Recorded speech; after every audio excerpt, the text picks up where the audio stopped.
Ready in 10, 9, 8. Mics are hot. 7, 6, 5, 4, 3, 2. Fade in bumper music. Roll, track, and take it to open.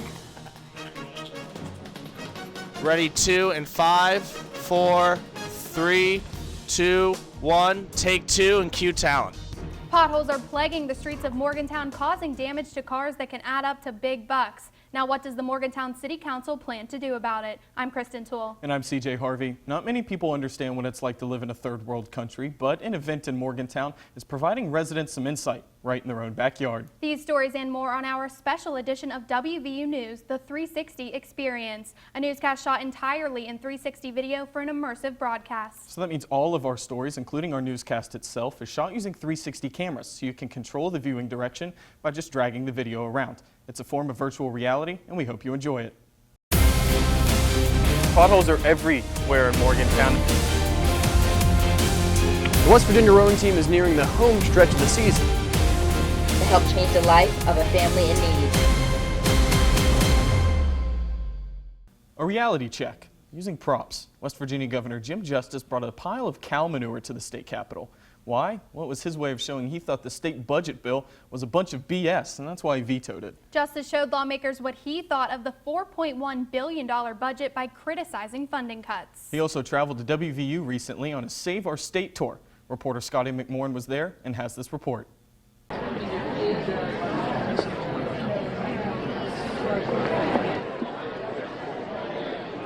West Virginia is one of 3 states alongside Kentucky and Oklahoma that has cut spending for higher education 2 years in a row.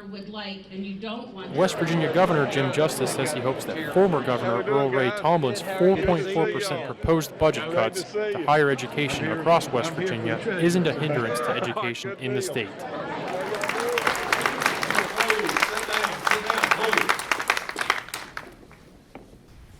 I love West Virginia University beyond good sense because I see not only that our name and I see not only our success, but I see what you echo all across our hilltops, all across this great world, just how valuable you are to all of us. Now,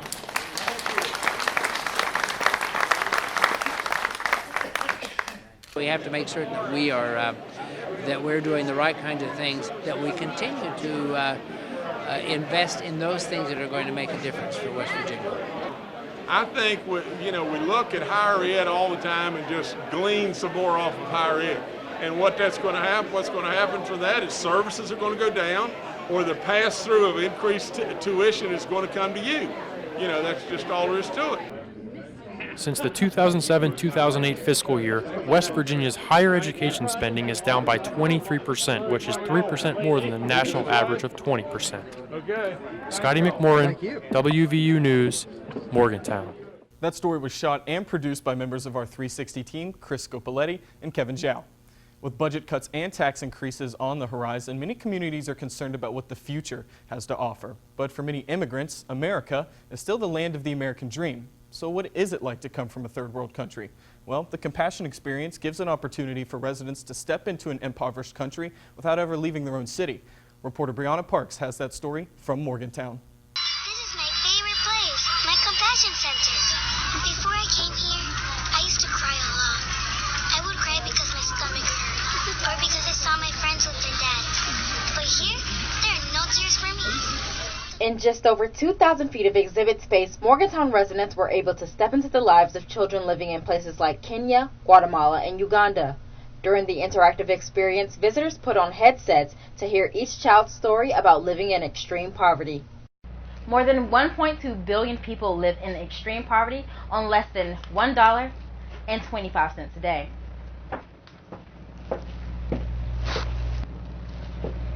And nearly 800 million of those people are without clean drinking water and enough food to eat. Visitors were able to go inside the markets, schools, and homes of poor families. But for those that want to go beyond observing, sponsorships are being offered to help change the life of a family in need. Emily Black sponsored a child in India when she was just 16 years old. was just one letter I got from him that said he was really terrified because his family lived in the equivalent of a tent, and there were so many of them, and it was very dangerous because it was not a good thing to be a Christian in India, and they were being persecuted and pursued by other people who were trying to harm them. I just am so thankful for the opportunity that Compassion gave me to not only give back to someone who is less fortunate than I am, but also just to love on people who live a different life than me. In developing countries, 7 out of every 100 will not live past age 5. But a sponsored child is able to spend 4,000 hours in safe nurturing programs, is 50% more likely to graduate college, and 18% more likely to have salary employment. Brianna Parks, WVU News, Morgantown. That story was shot and produced by members of our 360 team, Emily Patero and Shayla Klein. There are over 3.5 million burglaries each year in the U.S. Of the burglaries reported, 27% happen when the homeowners are home through an unlocked door or window. Joining us now from the WVU News Control Room, Scotty McMorrin will tell us more on how we can better protect our homes. Scotty? Thanks, Kristen. With break-ins being reported every 13 seconds in the United States, keeping not only our homes, but our families safe becomes a top priority. I sat down with a Morgantown resident who had his property stolen during a home invasion to find out what you can do to better protect your home and your family. It's an uneasy feeling to know that someone has been in your house. That's how Joe Nelson felt when someone stole his PlayStation from his home in Morgantown. But Joe is lucky because most burglars leave you with nothing at all. They look for easy targets and can be in and out of your house in less than 10 minutes. That's why it's so important to remember to lock your doors.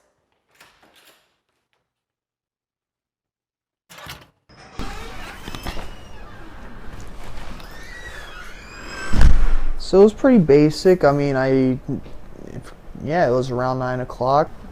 I'm looking. Normally something would be right where I'm pointing at. The same place where my fresh $300 PS4 was. It's not there now. I was in a state of shock. I was in a state of loss, denial. I'm thinking, should I call the police immediately? What do I have to do? A lot of thieves will go by and check for unlocked doors, and even if you're leaving for 5 minutes, that's all it takes to enter your residence and take things. So the best way is to make sure everything's locked. Since the incident, Joe bought a new PlayStation and he never forgets to lock his door.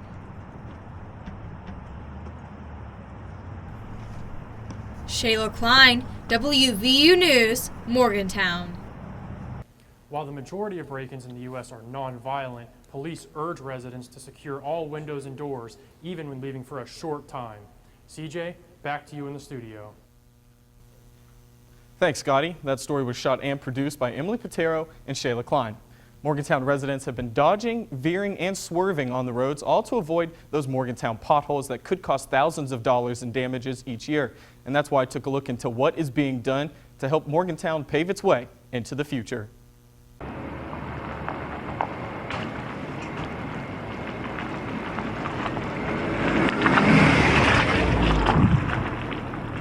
In 2015, the Morgantown City Council had passed the user fee. It takes $3 out of everybody's weekly paycheck, but the goal was to use that money to help pave some of the major roads in Morgantown as the population has continued to grow over the past couple of years. And so we're actually going down some streets showing where some maintenance is needed, where some of the spots that really need some repairs, I guess you could say, are really necessary.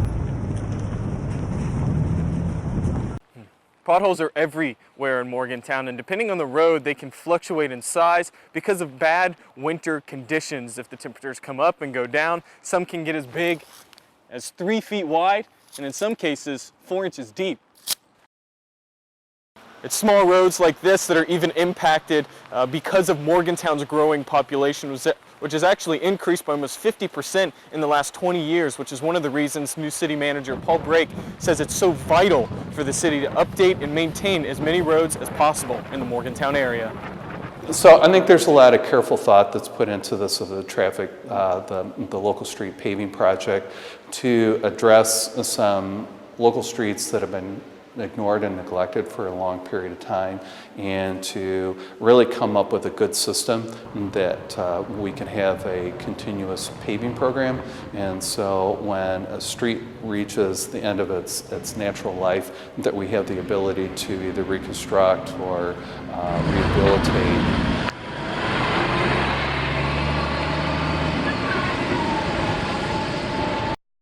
Now this stretch between 8th Street and 3rd Street here on Grant Avenue is actually going to be paved here in 2017.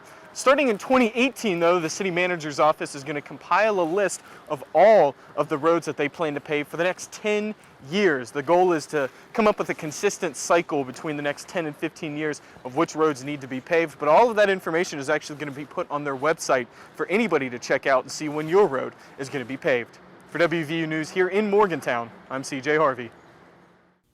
That story was shot and produced by Chris Scopoletti and Kevin Zhao. Potholes, maintenance, gas, and insurance, owning your own car is expensive. In fact, AAA reports that the average car owner has to dish out nearly $10,000 a year just to own and operate a vehicle. Tessa Iglesias joins us now to tell us how you can have all the convenience of having a car when you need it without the money or the hassle. Tessa? Thanks, Kristen. Reports say the Zipcar craze is taking off all over the world, with a car being rented every 6 seconds. And renting a car has never been this easy. By using a computer or smartphone, anyone can rent a Zipcar with just a swipe of their finger. So just how popular is renting one of these Zipcars? Well, get this, every 6 seconds a Zipcar is rented somewhere in the world. And it's not just about saving money, it's also good for the environment. Because for every car shared, there are 15 less private cars on the highway. Zipcar is a car-sharing company that provides rental cars to members, billable by the hour or day. And WVU has now partnered with Zipcar. Having a set of wheels to do everything from errands to job hunting or attending a wedding can easily be done by reserving a Zipcar through this app. And owners say the convenience of this service is why almost 1 million people around the world rent Zipcars. Why do you usually rent a Zipcar?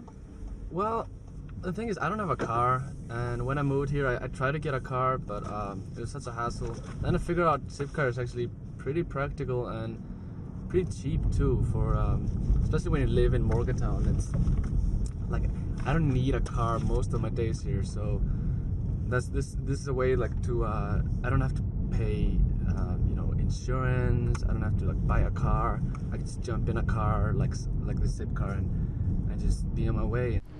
You can apply for a yearly Zipcar membership on the app or online within minutes. Gas and insurance are free. Zipcar users are provided a gas card in their rental to cover all fuel costs. So there is no need to worry about refilling the tank after renting.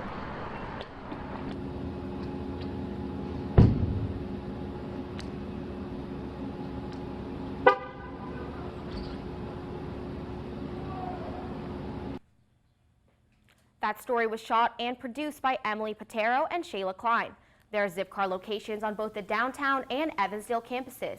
If you want more information on how to rent one, you can visit their website. CJ and Kristen, back to you. Thanks, Tessa. And while many students have different ways of getting around campus, not many WVU students can say that their main method of transportation and exercise is by boat. Sports reporter Andrew Creedy will join us next to tell us more about the WVU women's rowing team. Potholes are everywhere in Morgantown. The West Virginia rowing team is nearing the home stretch of the season. To help change the life of a family in need.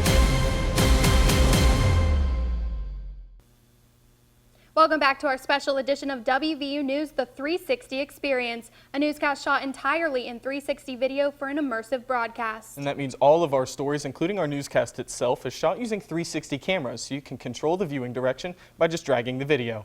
Now, rowing was first introduced as an intercollegiate sport in 1848 at Yale University, but over the years it has spread all across the United States. That's right, Kristen, and right here at WVU, the women's rowing team is hard at work training. Sports reporter Andrew Creedy has more. Andrew? Thanks, CJ and Kristen.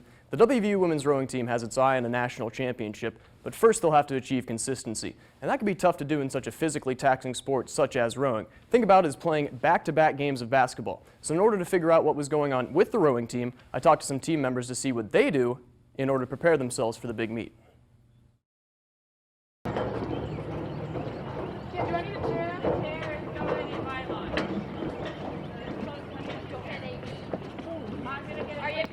Keep it going. All right, side step.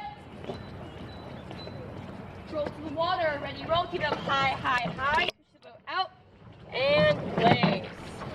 The West Virginia rowing team is nearing the home stretch of the season, and even with a fairly young team, Captain Lou Morgan and head coach Jimmy King are excited for the rest of the season and believe that success can be attained. We have a heavy sophomore freshman population on the team this year, which has been it's been really exciting to work with, just because it gives a bit more power to the seniors to kind of shape them a bit more and influence how they progress up into their junior and senior years.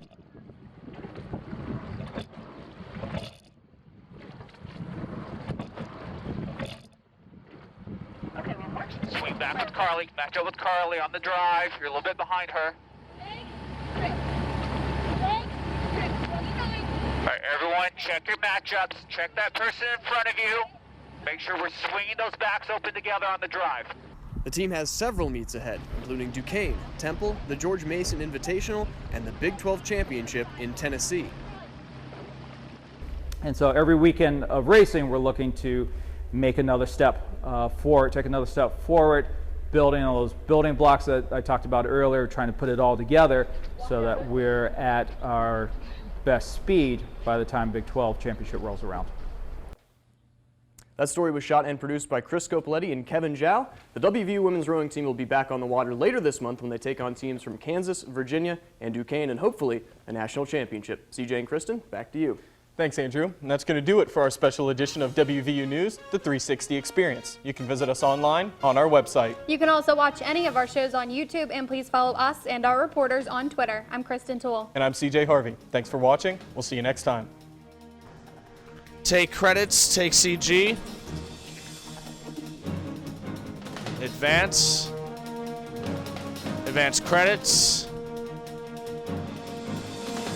Advance credits. And take copyright.